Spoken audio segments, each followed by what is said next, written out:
Hello everyone, welcome to Go for Agriculture. My name is Abhishek और आज के lecture में हम जो डिस्कस करने वाले हैं that is the black gram. So मैंने यहाँ पे इसका इमेज भी ऐड कर दिया है। और लेक्चर में आगे बढ़ने से पहले आपको बता दूं, अगर आपको इस लेक्चर की पीडीएफ चाहिए तो आप हमारे Telegram channel go for agriculture से इसे डाउनलोड कर सकते हैं। साथ साथ for any kind of help, like if you want to download any notes, any book, you can download our app GF education app, जिसका लिंक हमने डिस्क्रिप्शन में दे दिया है। साथ साथ आप हमारे वीडियोस एंड चैनल अपडेट्स के लिए, डिफरेंट क्विजेस के लिए हमारे इंस्टाग्राम अकाउंट को फॉलो कर सकते हैं। साथ साथ आप हमारे फेसबुक पेज को भी लाइक कर सकते हैं। So guys, without wasting your time let's start the lecture. So guys, जो हमारा जो पहला टॉपिक है इसमें that is the introduction of the black gram. तो सबसे पहले इंट्रोडक्शन में बात है कि ब्लैक ग्रेप का साइंटिफिक नेम क्या होता है। साइंटिफिक नेम होता है इसका विग्ना मुंगो, VIGNA स्पेस मुंगो। ठीक है। सो इसका बोटानिकल नेम या फिर साइंटिफिक नेम हो गया विग्ना मुंगो। इसको हिंदी में कहते हैं उड़द बीन या फिर उड़द दाल, आपने सुना होगा, that is called black gram. ठीक है। ये अनदर एक शॉर्ट ड्यूरेशन पल्स क्रॉप है। बेसिकली जो पल्स क्रॉप होते हैं ऐसे भी शॉर्ट ड्यूरेशन के ही होते हैं। इसको मेनली ग्रो किया जाता है सारे ओवरऑल इंडिया, हर जगह इसको ग्रो कर पाते हैं हम, हर जगह ग्रो किया जाता है। मेनली इसका कल्टीवेशन जो है एज अ मिक्स क्रॉप यानी दूसरे क्रॉप के साथ किया जाता है। कैच क्रॉप, कैच क्रॉप कहने का मतलब क्या है? कैच क्रॉप उन क्रॉप्स को कहते हैं जो दो क्रॉप्स के बीच में लगाई जाती हैं। ठीक है। या फिर ऐसे टाइम पे लगाई जाती हैं जब आपके मेन क्रॉप्स फील्ड पे अवेलेबल नहीं है, उस टाइम पे लगाया जाता है, इसीलिए इसको हम कैच क्रॉप कहते हैं। या फिर इसको एज अ सोल क्रॉप भी हम लगाते हैं, यानी सिंगल क्रॉप भी हम इसको लगा सकते हैं। तो सिंगल क्रॉप यानी सोल क्रॉप अगर बात करें तो आफ्टर राइस लगाया जाता है, या फिर soul crop before the other seasonal crop. अगर हम सीजनल क्रॉप को लगाने वाले हैं नेक्स्ट सीजन के लिए तो उसके पहले भी इसको हम लगा सकते हैं एज अ सोल क्रॉप। ठीक है। Like green gram rich in protein, like 25 to 26% जो है इसमें प्रोटीन भी पाया जाता है। तो ये हो गया इसके बेसिक इंट्रोडक्शन के बारे में, दैट इज दी विग्ना मुंगो। अब बात करते हैं इसके ओरिजिन के बारे में। तो इसका जो ओरिजिन माना जाता है दैट इज इंडिया। ठीक है। इंडिया जो है इसका ओरिजिन है। यहाँ पे मैंने इसका इमेज दिया है, आपने देखा होगा इस बीन को यानी इस दाल को आपने देखा होगा, that is the black gram. और अगर हम बात करें तो इंडिया से ही लेटर स्प्रेड किया है, मतलब स्प्रेड हुआ है ये डिफरेंट डिफरेंट कंट्रीज में। ठीक है। तो जिस देश में इसका कल्टीवेशन होता है उसी देश में बेसिकली इसका कंजम्पशन हो जाता है, क्योंकि इसका प्रोडक्शन बहुत ज्यादा नहीं है। ठीक है। तो जो देश इसको कल्टीवेट करता है वही देश जो है इसको कंज्यूम भी कर जाता है मोस्टली। ठीक है। अगर हम इसके कल्टीवेशन के बारे में बात करें तो जैसे बताया कि इंडिया में तो इसका ओरिजिन है। कल्टीवेशन जो है इंडिया, पाकिस्तान, श्रीलंका, म्यांमार, जो मेन साउथ एशियन कंट्रीज हैं वहां पे मेनली इसका कल्टीवेशन किया जाता है। अदर कंट्रीज हैं जैसे ईस्ट एशिया, अफ्रीका, अमेरिका, वहां पे भी इसका कल्टीवेशन किया जाता है।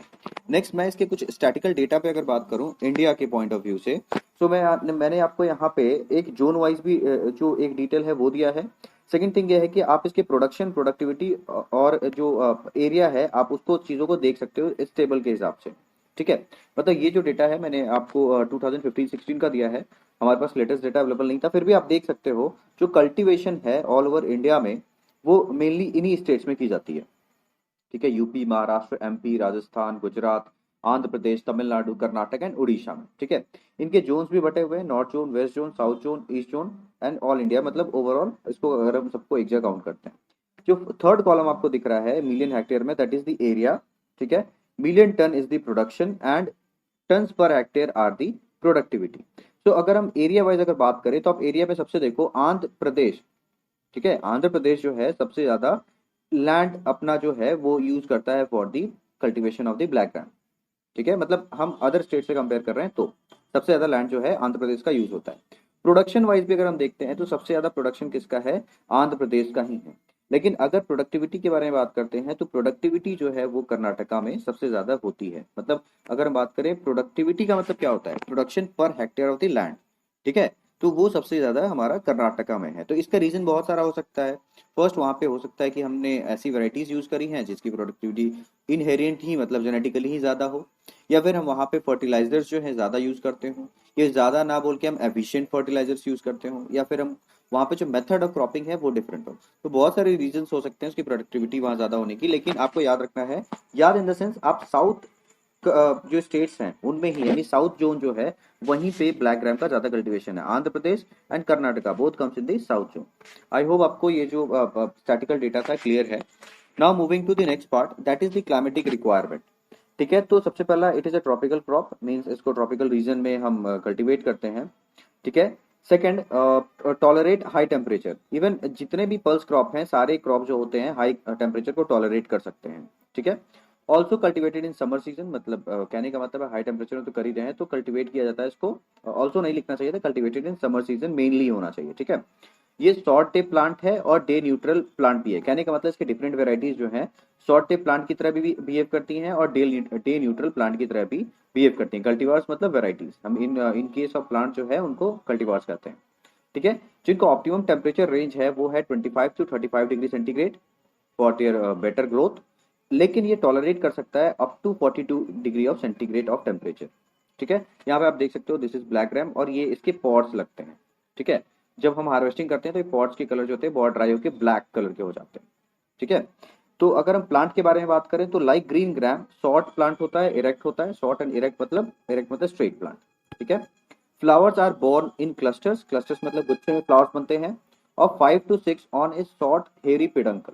हेरी पिडंकल कहने का मतलब है जिससे ये देखो ये जो पॉट्स लगे हैं ना, फ्रूट जो लगा हुआ है जिस चीज से अटैच होता है प्लांट से, दैट इज कॉल्ड पिडंकल, ठीक है। तो वो रेसिमोस कहने का मतलब था, ये जो है ना ऑक्सिलरी रेसिम के फॉर्म में आप पढ़ोगे जब, तो बहुत सारे तरीके का इन्फ्लोरेसेंस होता है, तो ये it is a type of inflorescence auxiliary रेसिम, उस फॉर्म में पिडंकल पे अटैच होते हैं, ठीक है। Pots are short brown black in colour, ठीक है। जैसे मैंने बताया पॉट जो होते हैं ये जब हार्वेस्टिंग का टाइम होता है तो ब्लैक कलर और ब्राउन कलर के हो जाते हैं।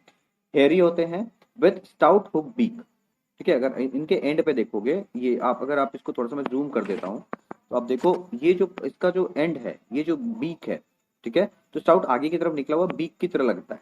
तो ये चीज बस वहां पे यही समझाने के लिए था कि स्टाउट हुक बीक होता है इसका जो एंड होता है। एक अगर पॉड के बारे में बात करें तो 6 से 10 सीड्स होते हैं उनके अंदर में।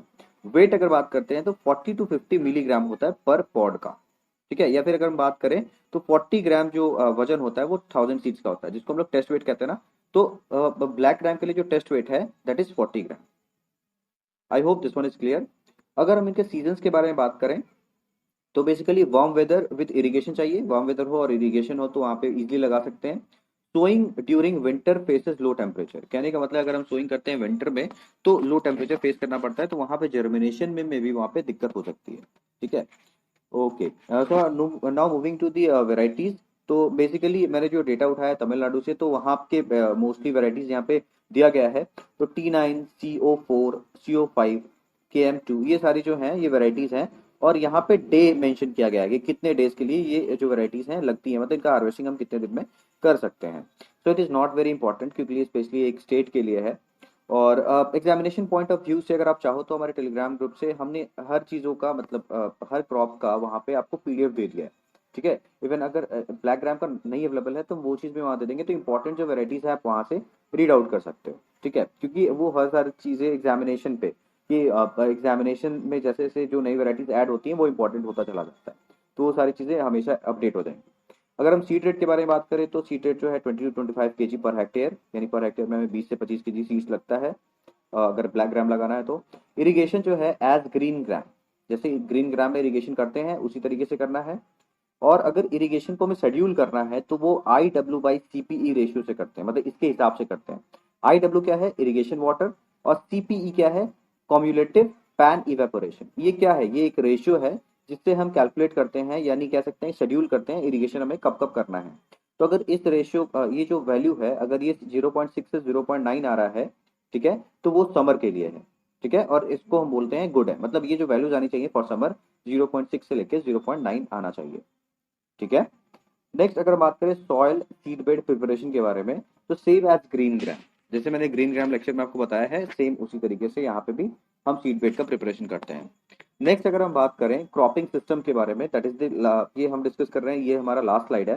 क्रॉपिंग सिस्टम में इंटर क्रॉपिंग कर सकते हैं विद पिजन पी, सॉर्गम, मेज, पर्ल मिलेट, ऑयल सीड्स, ठीक है। या तो आप इसका सिक्वेंशियल क्रॉपिंग कर सकते हो सीक्वेंस में, ठीक है। और अगर हम बात करते हैं मिक्स क्रॉपिंग कर रहे हैं या फिर अगर हम इंटर क्रॉपिंग कर रहे हैं, ठीक है, तो हम इन सब चीजों के साथ कर सकते हैं। यहाँ पे इंपॉर्टेंट क्या है, राइस के साथ कर सकते हैं, rice black gram, rice wheat black gram barley, black gram wheat, black gram rice और ग्राउंडनट। तो ये क्या है, इस तरीके से भी क्रॉप्स को पैटर्न में हम लगा सकते हैं, ठीक है। मतलब एक फील्ड पे हमने पहले राइस लगाया, उसको नहीं मतलब उसको हार्वेस्ट करने में व्हीट लगाया, फिर ब्लैक ग्राम, फिर हम राइस रिपीट करेंगे, इस तरीके से हम लगा सकते हैं। तो आई होप आपको ये जो चीज़ है वो समझ में आ गया होगा। ठीक है, यहाँ पे आपको जो ब्लैक ग्राम है वहाँ पे दिखाया गया है विद इसके कवर, और जब कवर हटा देते हैं तो ये चीज़। अगर हम आते हैं इसके हार्वेस्टिंग पे, तो सिमिलरली हार्वेस्टिंग ग्रीन ग्राम की तरह ही करते हैं। ठीक है, इसमें बेसिकली स्टैगर्ड हार्वेस्टिंग जो है आप पढ़ो इसको, but staggered harvesting not a pre requisite sense, not a shattering type. कहने का मतलब है कि स्टैगर्ड हार्वेस्टिंग इधर उधर जो हार्वेस्टिंग है ना, उस हार्वेस्टिंग को, मतलब कहने का मतलब है कि नॉर्मल जो हार्वेस्टिंग है, सिक्वेंशियल हार्वेस्टिंग है, उसको प्रीफर किया जाता है। स्टैगर्ड हार्वेस्टिंग को है तो प्रीफर नहीं किया जाता है। ठीक है, second place is possible in this stock, कहने का मतलब सेकंड हार्वेस्टिंग कर सकते हैं। Variety should be short statured होना चाहिए। ठीक है, तो छोटे होने चाहिए।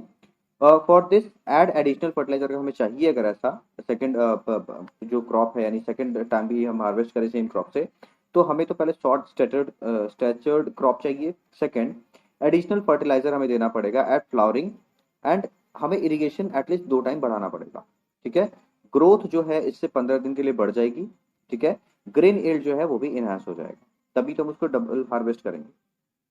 ठीक है, मतलब डबल हार्वेस्ट देखो, एक होता है कि ग्रेन का नंबर बढ़ जाना, एक हो जाता है कि 2 बार ग्रेन्स लगना। तो ठीक है, तो इससे दोनों फायदा होना है कि ग्रेन का नंबर भी बढ़ जाएगा और हम हार्वेस्टिंग भी 2 बार कर पाएंगे। ठीक है, व्हेन पॉड्स टर्न ब्लैक, मतलब हार्वेस्टिंग कब करना है, जब पॉड्स का कलर ब्लैक हो जाए, एंड हार्ड इंटायर प्लांट में बी अपरूटेड, हम पूरे प्लांट को निकाल सकते हैं, अपरूट कर सकते हैं। And keep upside down for few days, यानी हम उसको नॉर्मल ड्राइंग करेंगे शेड में।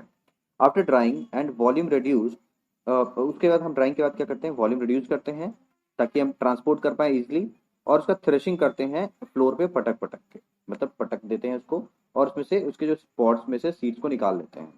उसके बाद हम इसको ड्राई करते हैं at 8 to 10 degree moisture condition, और फिर हम उसको स्टोर करते हैं। तो ये बेसिक था for the black gram. I hope आपको ये जो लेक्चर है वो समझ में आया होगा। तो गाइज, अगर किसी को कंफ्यूजन है तो आप हमारे कमेंट सेक्शन में जरूर पूछे, मुझे भी आपको आंसर करने में बहुत अच्छा लगेगा। तो guys, thanks for watching this video. Till then stay tune. अगर आपको हमारे चैनल के अपडेट्स के लिए नोटिफिकेशन चाहिए तो आप हमारे इंस्टाग्राम अकाउंट को फॉलो कर सकते हैं। साथ साथ हमारे न्यू वीडियोस के लिए आप हमारे जो यूट्यूब चैनल है उसको सब्सक्राइब कर सकते हैं, गो फॉर एग्रीकल्चर एजुकेशन। अगर आप हमारे चैनल पे न्यू हैं, अगर आपको ये लेक्चर अच्छी लगी है तो आप हमारे चैनल को जरूर सब्सक्राइब करें। This is our motivation. और अगर आपको इस लेक्चर की पीडीएफ चाहिए तो मैंने पहले ही बताया है, आप हमारे Telegram channel go for agriculture से इसे डाउनलोड कर सकते हैं, जिसका मैंने स्क्रीनशॉट यहाँ पे दे दिया है। सो गाइस, चलिए मिलते हैं नेक्स्ट लेक्चर में। Bye bye.